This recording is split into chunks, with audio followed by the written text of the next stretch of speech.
Right, here goes.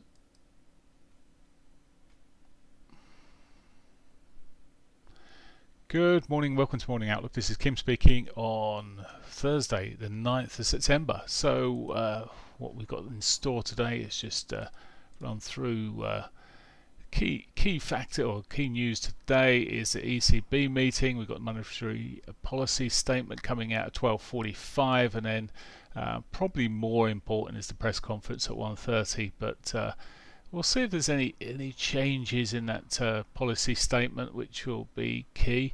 ING, which is think.ing.com, really good bank analysts even. I mean, they put this lovely little grid together, which I quite like, and I mean, they put their case to where they think things will happen, and I think it's pretty much in line here into not necessarily what should happen, but what will happen in terms of very little changes, basically. And they just as the Fed, they've got enough excuses. They still think inflation is on track to return to the low core numbers, etc. They've obviously changed the way inflation is used to overcome the problem of having to raise rates, which was in the rules. So they've overcome that part. So it's very much a no change, and probably and not even maybe a discussion, but nothing more about the front loaded and tapering, etc.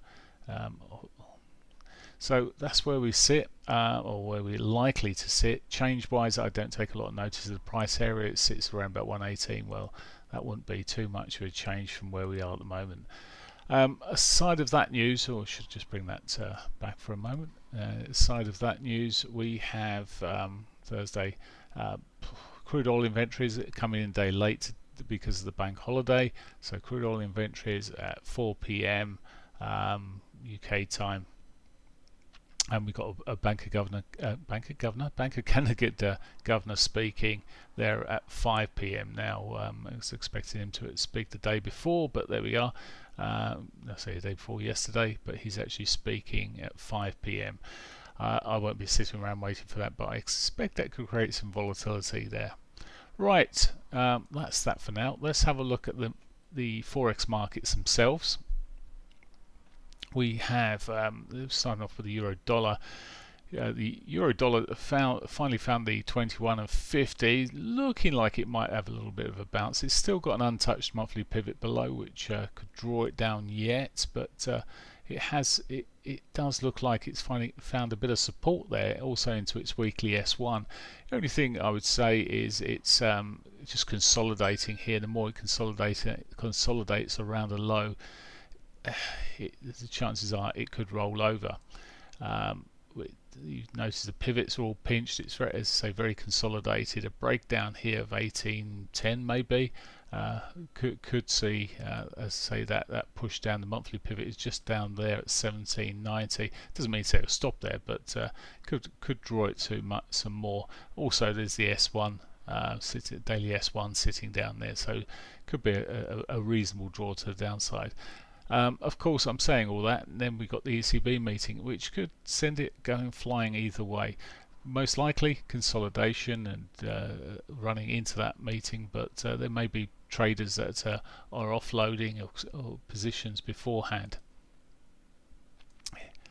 Okay, the pound. Pound yesterday much softer looking. It's already through its monthly pivot. It's a softer move, broke through, and well, choppy old price action on the 4-hourly.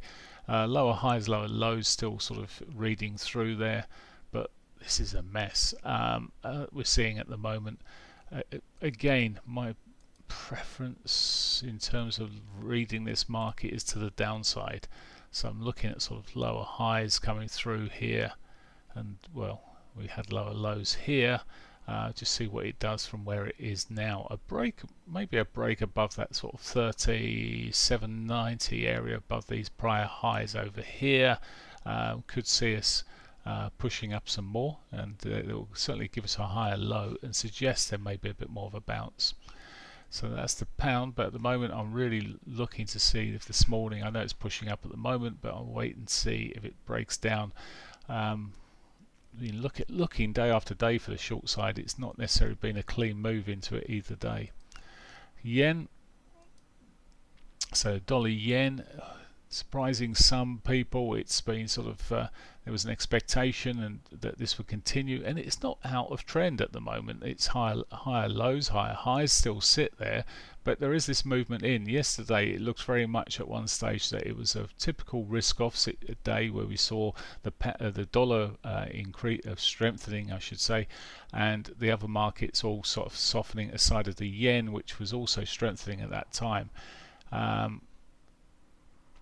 It's here we go, so you can see how it's strengthening. It did catch a bounce back later in the day there, but since again it seems like a little bit of risk off, and this could be tied into the ECB meeting. You can see here on the double top sort of territory that it ran into yesterday, into when it was rallying in the Asian session there. It just run over, but this could still stay, as I say, within that bigger trend to the upside. Okay, Aussie dollar. So the Aussie dollar started off well yesterday, he says, and sold off. Then found support into its daily 21. I was looking for a bit more downside on this. It's quite a mess of where it is at the moment, but it's still lower highs, lower lows.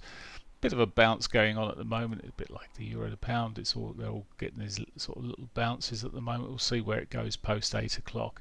It's often that sort of 8 o'clock run that really gets things shifting. But again, when you look at where price is on this, it's all sitting around the lows here. The longer it sits around these lows, the more likely at some stage it will break to the low side, maybe at where is it, about 73.45 sort of area, maybe the sort of the line in the sand for more downside, but for now just really more so consolidating.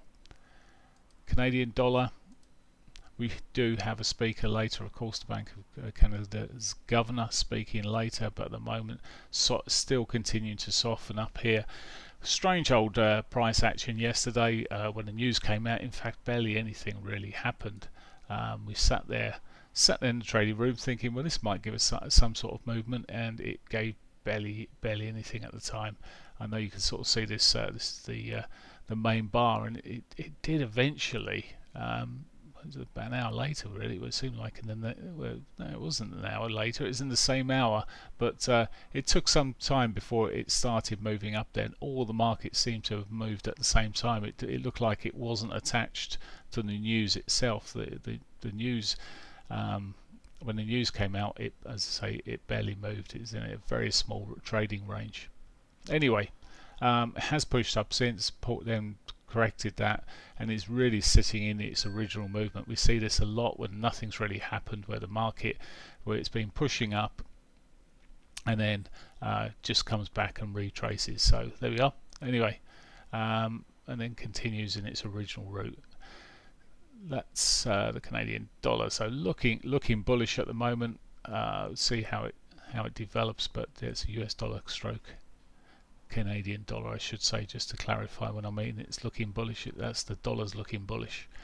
Right, other pairings. I've been trading euro yen yesterday. It took a long time from where we were triggered to hit a target, but it's still running south at the moment. It's just see how some of these markets are running down. In fact, let me just bring in a little heat map here. That's quite handy just to see where the strength is this morning. So we got largely the most strength into the Swissy and the yen, which is the sort of safety currencies, and the dollar pushing up there okay-ish. It's sort of on the verge. I'm just looking, the yen is the strongest there. The pound is even pushing up, actually is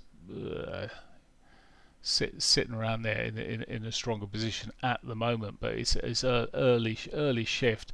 But you can see the commodity currency, New Zealand dollar, the Aussie dollar, Canadian dollar, all soft here. So this is typical of risk off.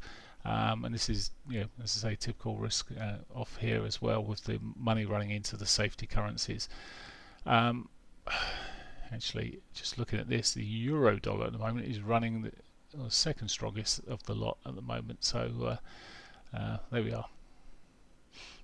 Second or third strongest. It's a bit of a tie. Anyway, there we go.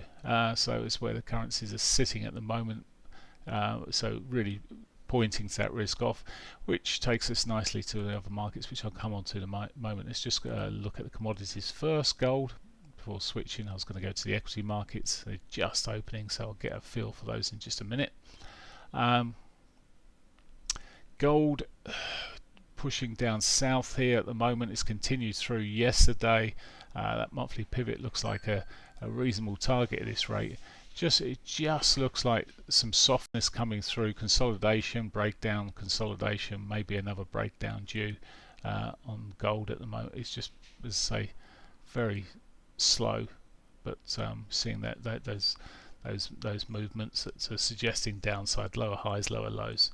Okay, oil's held up better, pushed up yesterday. It's holding in this sort of region at the moment.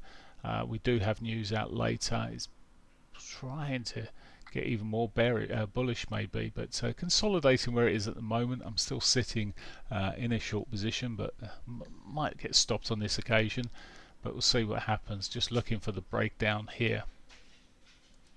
Yeah, consolidating around a near-term top doesn't look good for my bearish case, but we'll see how it as it develops. It's a bit messy, really. In fact, you almost see an inverted head and shoulder pattern, or dare I say that.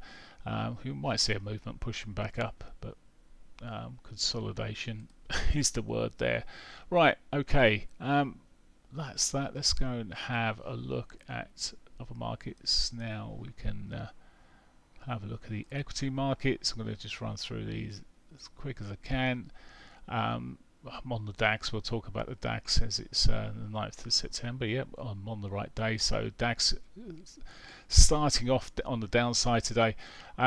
People are talking about these as crashes. They're crashing down. They're not crashing down. They're just coming off a bit at the moment. Yeah, this isn't. These sort of bars are not crashes. I'll bring a bar up tomorrow, which is more of a crash. A crash is when it's sort of dropping about 25-30% in the day, not large movements. These are just sort of movements in the market. We see them back here. I mean, okay, people will probably be talking those as crashes as well. I'm not suggesting it's not on its way down, but it's just a language people use around markets, and they probably get this in their head when they're trading. And yes, it's looking bearish at the moment, so it's a bearish market, a bearish looking market. However, the big trend has been up for a long time. Yes, we're seeing a lower high, so there's some weakness coming through the DAX here. The FTSE, oops, wrong one. Where are you? FTSE. There, our FTSE's coming off as well, not crashing, coming off. We just sort of seeing this coming through the market, and this is a classic sort of suggestion of markets here, risk coming out of the markets, and money going elsewhere into bonds, etc. So just the movement of money, and yeah, they're biggish days. That's certainly if that's down today, that's certainly a move down this morning, a solid old move down, and yeah, they are coming down. They might turn into a crash, but at this stage they're very much a very small percentage of the overall moves that are coming through these on a daily basis. Okay, let's have a look at the Asian markets just briefly. It says the CSI Hong Kong index up a tad overnight there. So I mean, these are just running opposite wise. The Nikkei, it sort of gapped. Someone asked yesterday about a cash market, futures market. This is a cash market. I haven't got the futures version of this on my system.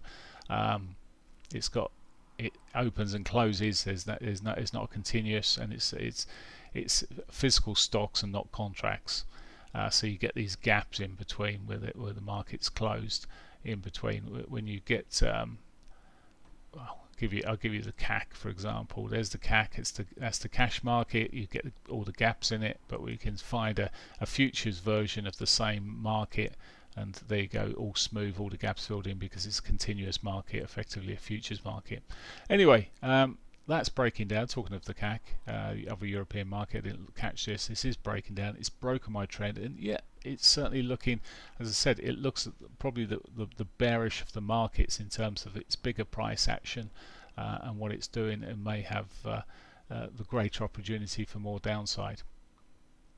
I'm not suggesting we won't see big movements down in the likes of the DAX or whatever else, and this has moved quite a bit, but all I'm saying is just be aware of terminology. S&Ps, just look at these briefly. Today already down here, and again just rolling over. A bit of a correction, maybe, we'll see. It may be a much bigger correction, but it's certainly what I've seen with this S&P this time, with the markets and everything else. It does look more likely it might have a slightly bigger correction. We'll see. As it goes through. We've got the Fed meeting on the 22nd, so that's a couple of weeks away, and that might determine it a lot more. Right, okay, that's pretty much it with the equity markets for a moment. Let's just move across to those cryptos that have been beaten up a couple of days ago, and yesterday really consolidated. Still moved down a little bit more in terms of price action, but consolidating within the previous day's range. Pretty much across. Ethereum made a bit of a gain, so we're seeing some sort of benefit there. Ripple really just consolidating again. I mean, these might not take too long to turn themselves back around. We'll see, but the strong dollar is probably not helping them at this stage, and they got the potential for more downside, I guess, but they may just catch the bid at some stage. Anyway, for now, that's pretty much it for me. I wish you a great day out there trading, and I will catch you tomorrow. Take care. Bye for now.